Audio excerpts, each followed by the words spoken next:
Warm, small hours of ancestral heat. And fear, I tremble now, as we all tremble, when our submissive blood sings in the madrepore. Look at the tadpoles of my prodigious ancestry hatched inside me. Those who invented neither gunpowder nor compass, those who tamed neither steam nor electricity, those who explored neither sea nor sky, but those who know the humblest corners of the country of suffering, those whose only journeys were uprootings, those who went asleep on their knees, those who were domesticated and Christianized, those who were inoculated with degeneration, tom-toms of empty hands, inane tom-toms of resounding wounds burlesque, tom-toms of emaciated treachery. Warm small hours of ancestral heat and fears. Jettison my pilgrim wealth and my authentic lies. But what strange pride suddenly fires me? Come colibri, come sparrowhawk, come horizon crack, come dog-faced baboon, come dolphins of pearl-bearing revolt, breaking the shell of sea, come plunge of islands, come days of dead flesh disintegrating in quicklime of birds of prey, come ovaries of water, where the future moves its little heads, come wolves who graze in the savage orifices of the body, when my moon meets your sun at the ecliptic end. Beneath my uvulas reserved wild boars lair under the gray stone of daylight, your eyes, a quivering conglomerate of ladybirds. Within the gaze a disorder swallow of mint and broom melts. To be born again in the tidal wave of your light. O lullaby, my words a child who does not know the map of spring is always to be drawn again. Grasses will swing for the cattle's sweet vessel of hope, alcoholic swell. Of the sea, the sharpened stones of the never-seen rings will cut the stalks of the glass organ of evening, strewing zinnias and corianthus over the ultimate width of my fatigue, and you, from the foundation of your light, choose, star, to draw like a lemur from the unfathomable sperm, of man the undared form which the quivering womb carries like in, or, O well-disposed light, O fresh source of light, those who invented neither gunpowder, nor compass, those who tamed neither steam nor electricity, those who explored neither sea nor sky, but without whom the earth would not be the earth, with a hump growing more benign, as more and more the earth abandons its own, with the silos storing to ripen all the earth that belongs most of the earth. My negritude is not a stone, nor deafness flung out against clamor of the day. My negritude is not a white speck of dead water on the dead eye of the earth. My negritude is neither tower nor cathedral.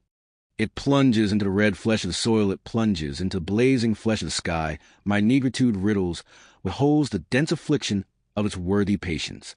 Haya for the royal calcidrate. Haya for those who have never invented anything, those who never explored anything, those who never tamed anything. Those who give themselves up to the essence of all things, ignorant of surfaces, but struck by the movement of all things, free of the desire to tame, but familiar with the play of the world.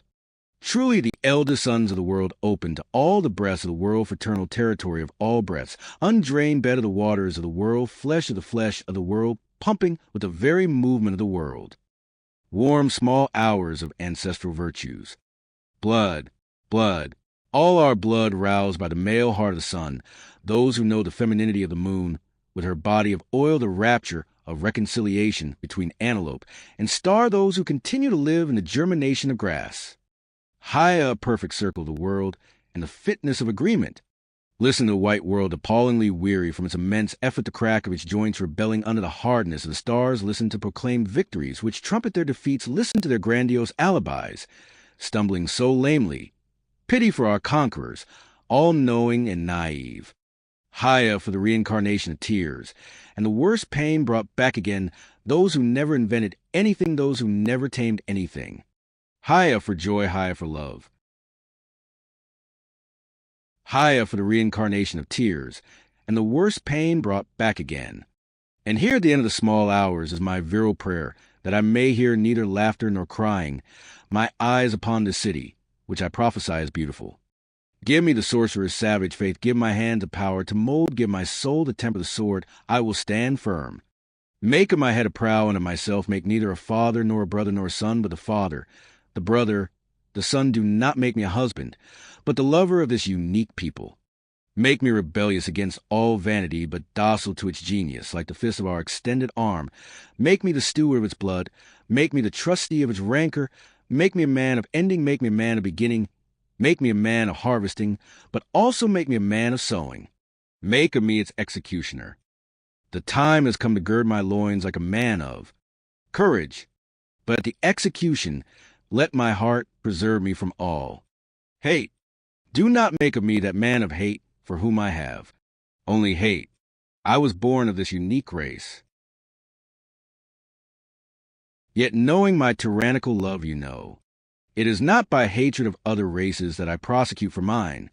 All that I would wish is to answer the universal hunger, the universal thirst, to prescribe at last this unique race free, to produce from its tight intimacies the succulence of fruit. Look, the tree of our hands is for all. It is converting the wounds which were cut in its trunk. The soil works. And among the branches heady sweet blossoms of haste.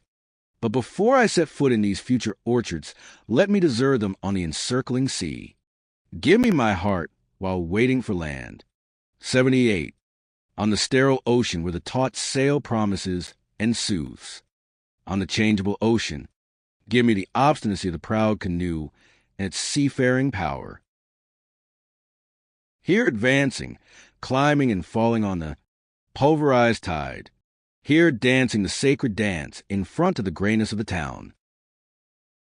Here roaring out of vertiginous Lambie, galloping the Lambie all the way to the irresolute heights.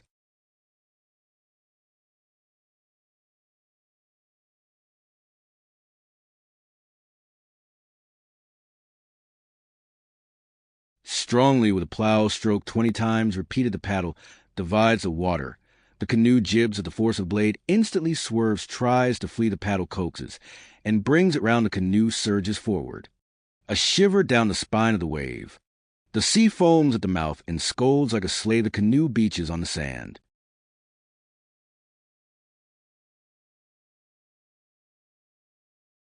At the end of these small hours, my virile prayer, give me the muscles of that canoe on the furious sea. Give me the authentic gaiety of the Lambie of good news. 79.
Look, I am nothing but a man now.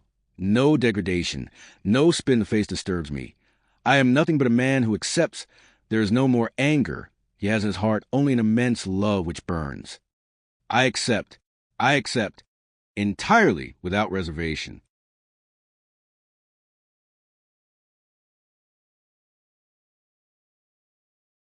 My race which no ablution of hyssop mingled with lilies can ever purify. My race gnawed by blemishes, my race ripe grapes from drunken feet, my queen of spit, and leprosy's my queen of whips, and scrofula my queen of squammy and cloasmy, O royalty whom I loved in the far gardens of spring lit by chestnut candles. I accept.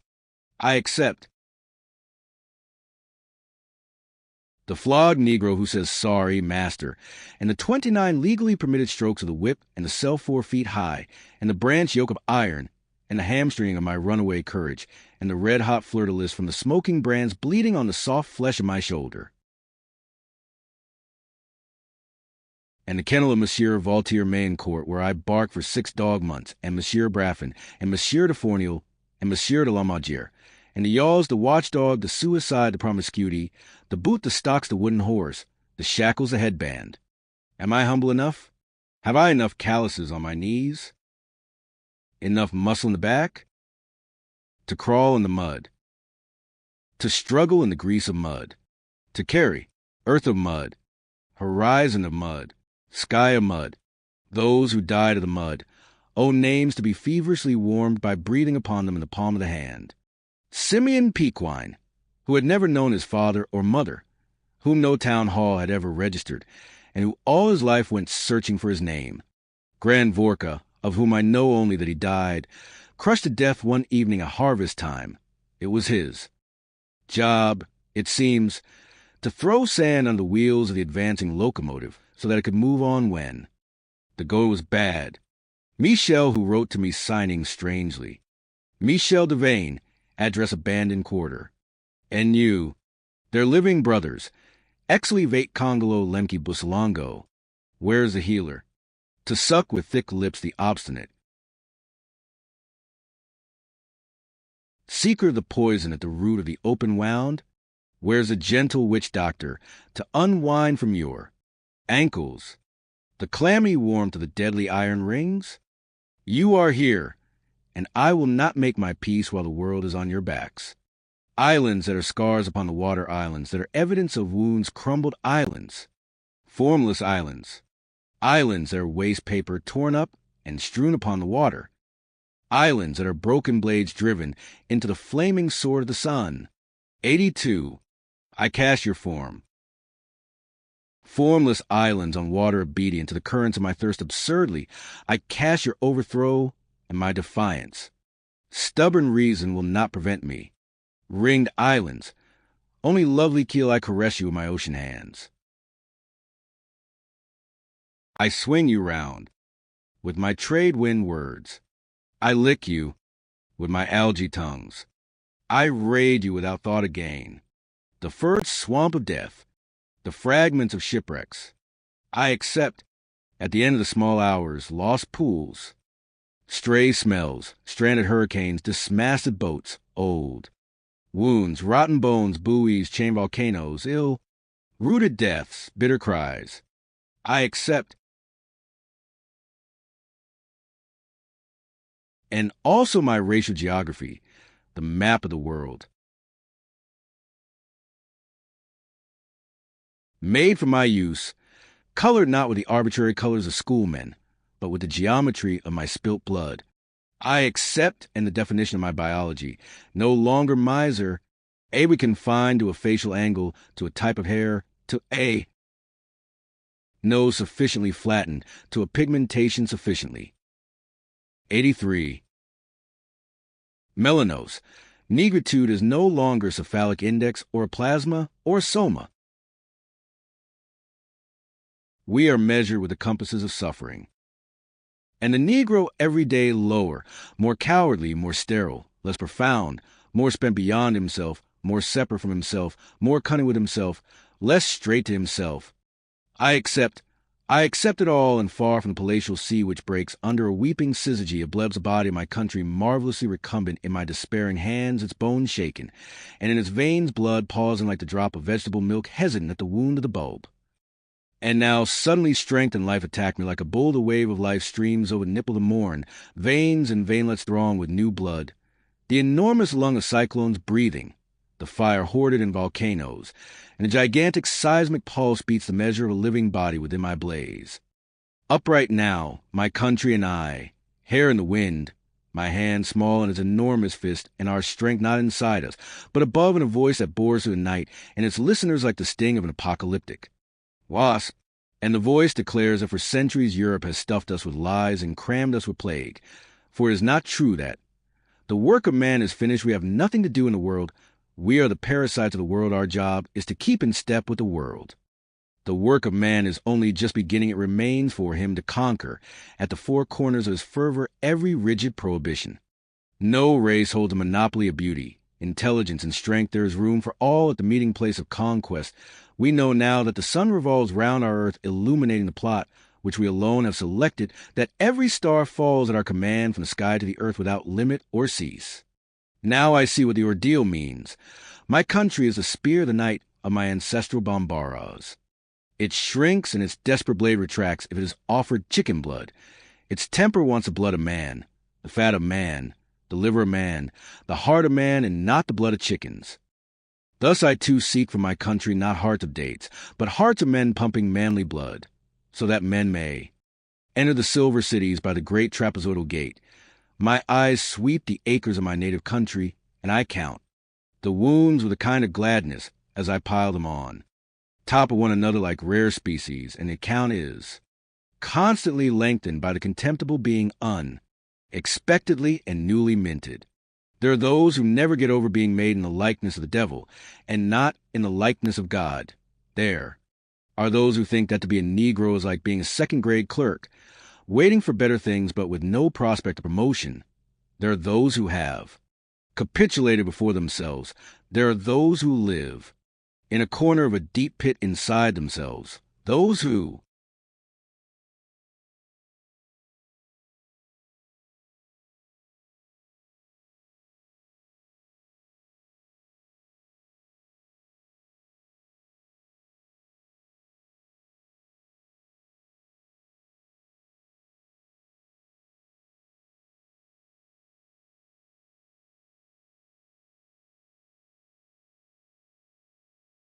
say to Europe, "See, I know how to scrape and bow, as well as you, and like you I can pay my respects. I am different from you in nothing.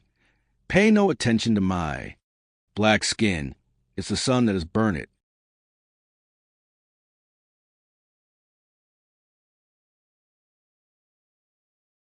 There's the Negro pimp and the Negro scary.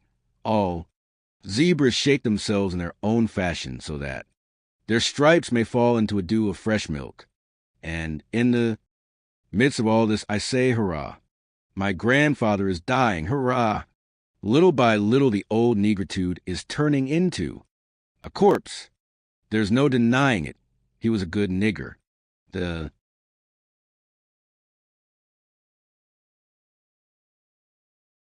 86. Whites say he was a good nigger, a really good nigger, his good master's good Negro. And I say, hurrah! He was a very good nigger.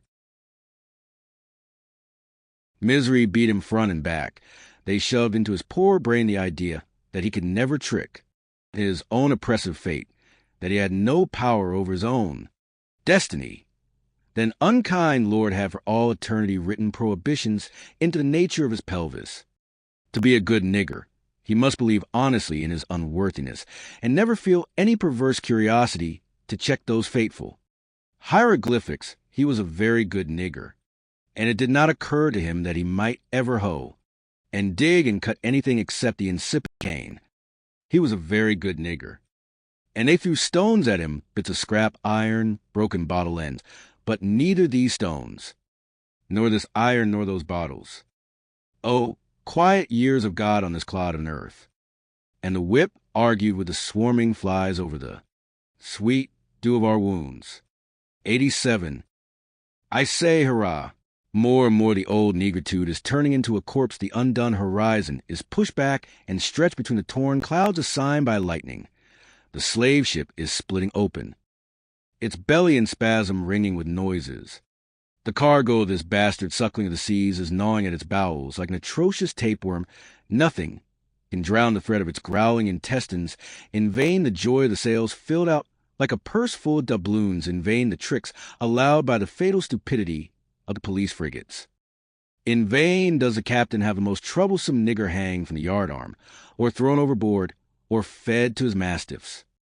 In their spilt blood the niggers, smelling of fried onion, find the bitter taste of freedom, and they are on their feet, the niggers, the sitting-down niggers, unexpectedly on their feet, in the hold, on their feet, in the cabins, on their feet, on deck, on their feet, in the wind, on their feet, beneath the sun, on their feet, in blood, on their feet, and free on their feet, and in no way distraught, free at sea, and owning nothing, veering, and utterly adrift, surprisingly on their feet, in the rigging on their feet, at the helm on their feet, at the compass on their feet, before the map on their feet, beneath the stars on their feet, and free, and the cleansed ship advances fearless upon the caving waters. Gobs of our shame rot away. By the belling sea at noon, by the sun and bud at midnight, to the sparrow hawk, who holds the keys of the east I speak. By the disarmed day, by the stone's throw of rain. To the squaw who keeps watch in the west I speak.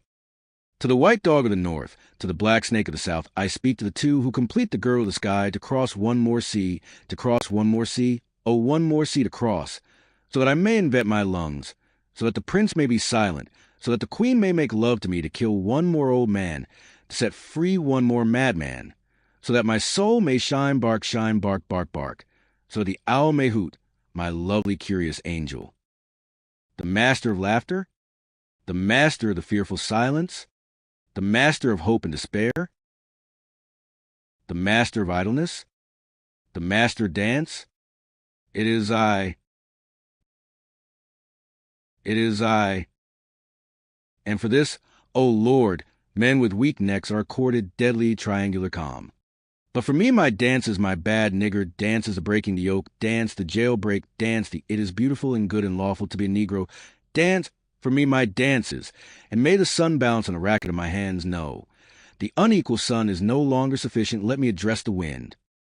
Wrap yourself around my new growth, lie on my measured fingers. I give you my conscience, and its beat of flesh. I give you the fires which grill my weakness. I give you the chain gang.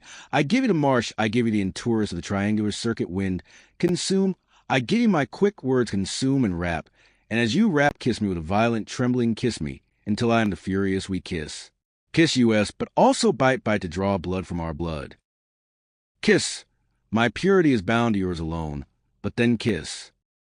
Like a field of just filleos in the evening, our variegated purities bind me.